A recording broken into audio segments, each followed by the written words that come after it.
Hi, I'm Dr. Akiba Green. As a board-eligible clinical nutritionist, chiropractic neurologist, and board-certified integrative medical provider, I see patients every day who suffer the effects of food and chemical sensitivities, oftentimes the result of genetically modified foods. The most common patients that I see in my office suffer from autoimmune diseases. Those include thyroid disease, diabetes, peripheral neuropathy, irritable bowel syndrome, colitis or celiac disease, fibromyalgia, even MS, Parkinson's, ADHD, or other disorders. I treat my patients as a whole person, not a subspecialist. Now, what I notice is that none of my patients have just one thing wrong with them. Physiologically, it's an impossibility. They have what I call a web of physiological dysfunction. It's a myriad of problems leading to their symptoms.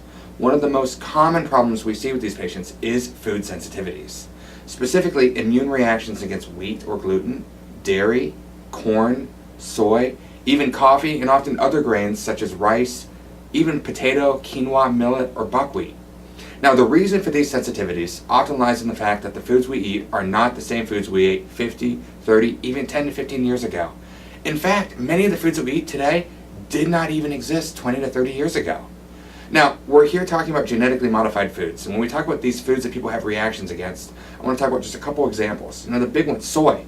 When we talk about soy, and it's in everything, and I can tell you if it's an ingredient, it's probably genetically modified. The proteins are not recognizable by the body.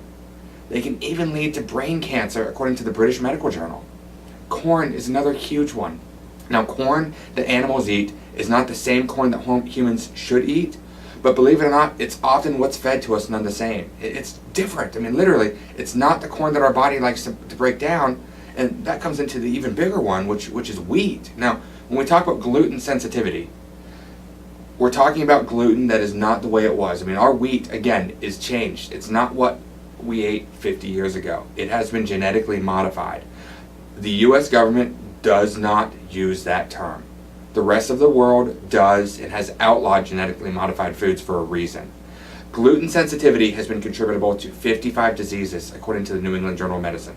They make gluten more water soluble. It causes our body to not recognize it properly. It's a process called deamidation. Grains are also stored in bins for long periods of time, leading to enterotoxin contamination. And then you know what? These grains that have been there for 2 to 3 years on average come to the store and they put preservatives on them so they taste new and fresh. Autoimmune gut dysfunction associates with gluten sensitivity, celiac disease, and other genetically modified foods.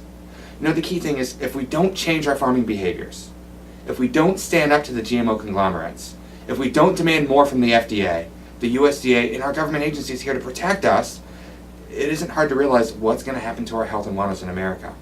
Thank you.